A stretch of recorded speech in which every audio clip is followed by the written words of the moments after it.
मधुर भाव रस लहरी।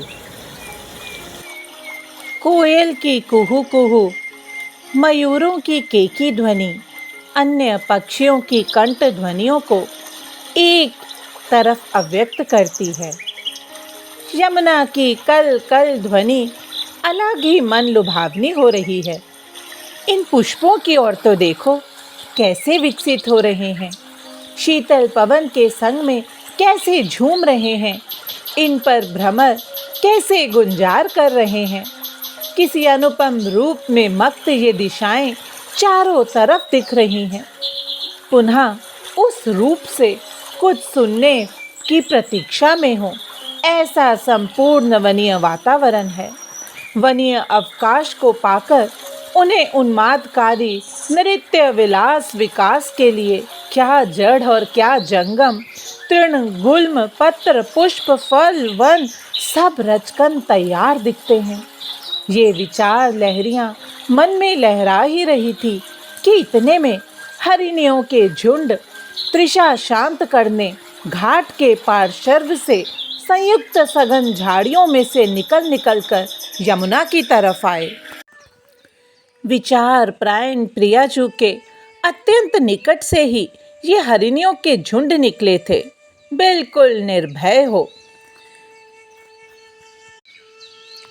इन हरिण कटाक्ष को देखते ही देखते पूर्ण हुआ वह घट और मन विचारों से। संपूर्ण विहंगमों के कंठ स्वर में, जल कल कल नाद में, भ्रमरों की गुंजार में, पुष्पों की मुस्कान में, वनीय प्रकृति में, अनुपम मादक मुरली विलासी अभिनव सुंदर नीलघन कांति रसघन सागर के शीतल सुभग सौरनपूर स्पर्श में प्रियाजू तो आज निमग्न हो गई। चपल कटाक्ष से घायल हुई हरिण वृंदियों की तरफ रह गई आज इनकी दृष्टि। वे तो जलपान में और हमारी प्रियाजू रसपान में ही रही। मधुर रस भावों में लड़ाईती जू को पता ही नहीं है कि उन्हें कितनी बेला हो चुकी वन में।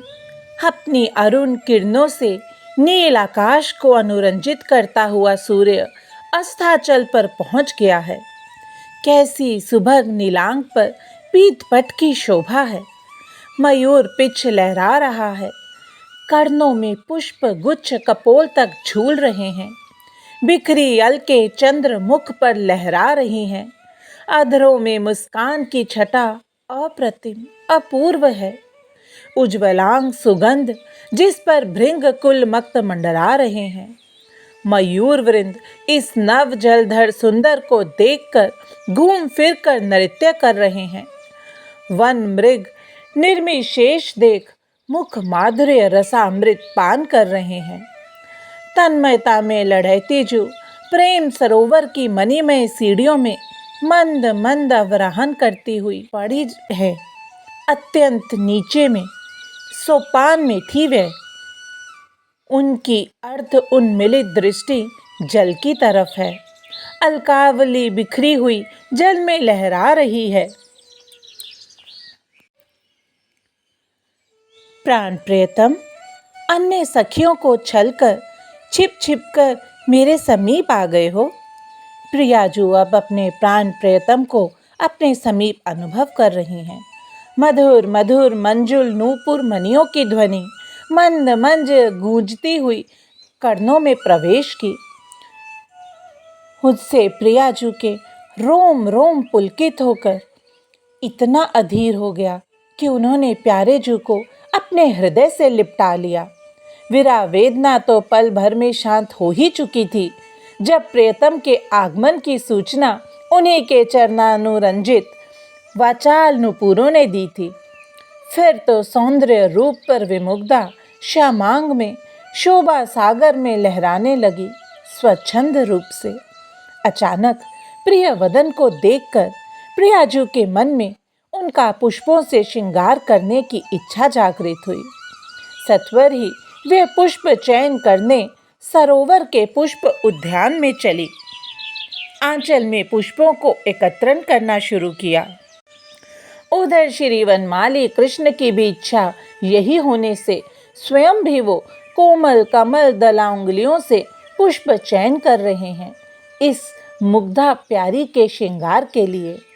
जब दोनों नायक नायिका परस्पर एक दूसरे के समीप बैठे श्रृंगार करते गए, तब तो आनंद का पारावर नहीं था, ना ही शोभा की सीमा थी। वे तो शोभा मूर्ति ही स्वयं लालजू ही अपने कर कमलों से पुष्पों से अलंकृत करते हुए प्रियाजू को सजा रहे हैं। पर प्रियाजू लालजू का श्रृंगार करते करते अपने हृदय की अद्भुत स्थिति प्रकट करती हुई कह रही हैं कि हे मोहन, पुष्पित वाणी क्या कहूँ, पुष्पहार ही हैं, मैं कंठ में धारण करना चाहती हूँ। मृदुमयी मधुर अधर अमृत श्रावित वचन मालाओं को धारण करती ही रहूं। बस तुम मेरे कानों में लगे ही रहो।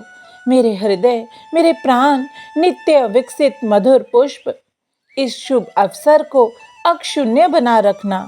मैं यही प्रार्थना करती हूँ नीलगन कि मयूर तो नाचा करते हैं तुम्हें पाकर, मैं तुम्हारी वाणी को सुन क्या क्या हो जाया करती हूँ। अमृत मूर्ति, सुंदर मधुर मुख अरविंद विशाल, कंज कलांकित नैन युगल चपल कटाक्ष से घायल ना होने वाली ऐसी कौन सी घड़ी है। हर समय तुम मुझे अपने नेत्र कटाक्ष से घायल करते रहते हो। इसमें भी ये अरुण अधर से विनिसृत वचन पुष्पों की लहरी जब कर्णों में प्रविष्ट होती है, मेरे हृदय की दशा, मेरा हृदय, ये तो प्राण प्रियतम केवल तुम ही जानते हो। अद्भुत रचना की वैलक्षण्यता, सुखाकृति की मधुरता, भ्रू लास्य चंचलाक्ष, संग ही वाणी को बहिर्गत करने का अनुपम ढंग, और वे वाणी, सच कहती हूँ प्राण प्रियतम, और कुछ भी सुनने की शक्ति ही नहीं रहती। मेरे कर्णों को तो ऐसी आदत पड़ गई है, तुम्हारे वचनामृत सरोवर में मेरी श्रोतेंद्रियां हंसनी बन कल्लोल करती हुई रहना चाहती हैं। एक तो तुम बोलकर पुनः चुप होकर पागल कर दिया करते हो। ये क्या, ये तुम्हारी लीला ही यही है हमेशा। इसमें तुम्हें क्या आनंद है। हे मेरे कंजलोचन, ममोर ताप मोचन, स्पर्श सुख से मुझे कभी भी वंचित रखना नहीं। प्यारे देखो तो तुम्हारे नेत्रों में कितनी मादकता है। विलक्षण चंचलता पर मेरे प्राण न्योछावर होना चाहते हैं। ये सब कहते कहते प्रियाजू श्रृंगार करती करती आज थक गई, हार गई। कारण तो अद्भुत है। आज श्याम सुंदर की शोभा बढ़ती ही जा रही है। जिन अंगों पर श्रृंगार नहीं है, प्रियाजू पुनः पुनः ज्यों ज्यों पुष्पों से अलंकार करती आ रही थी, त्यों त्यों श्याम सुंदर के श्री अंगों की शोभा नित्य नवीनतम बढ़ती जा रही है। हमेशा तो लालजू प्रियाजू की रूप माधुर्य पर मोहित हो जाते हैं, लेकिन आज कैसी विलक्षणता है कि आज तो घनश्याम की रूप माधुर्य ने प्रियाजू को आश्रय में डाल दिया। अब तो लालजू उस प्रदेश से अदृश्य हो गए अपने रूप माधुर्य को छकाकर। अब तो प्रियाजू व्याकुल और अधीर हो उठी अपने प्राण प्रियतम के वियोग में। वह रूप मानो नैनों में समाया हुआ था, अर्ध भारे अवस्था में थी कि तभी प्यार भरा हाथ पीछे से कमर पर फिरा। प्रियाजू ने मुड़कर देखा। हाँ मेरे नीलघन चंचल कुमार, मेरे हृदय को संभाल, मैं तुम्हारे वियोग को सह नहीं सकती। यह लीला बस प्रिय, तुम स्थगित रहो, छिप छिप कर प्रकट। तुम्हारी हंसी मेरे प्राण व्याकुल हो जाते हैं। हे पुष्पहास्य, इस सौरभ में मुझे अखंड भृंगी बनकर गुंजार करने दो। हे वेणुलोल, मैं तुम्हारे नाद में मग्न होकर नृत्य करती ही रहूं। यह शोभा का सदन, आनंद का कुंज बस मेरे विहार के लिए ही हो। फिर क्या था, उसी क्षण यमुना तट पर सुंदर सुसज्जित शैया प्रकट हो गई। सखियां प्रिया प्रीतम के हृदय की स्थिति को जान पल भी विलंब नहीं करती। अब तो ये युगल प्रेमी वे हार में परायण हो गए। आज जो प्रियाजू के हृदय में मधुर भाव रस की लहरें उठ रही थी, उन्हें आज लालजू साक्षात स्वरूप प्रदान कर रहे हैं और उन्हें देखकर सब सखियां आनंद में विभोर हो रही हैं।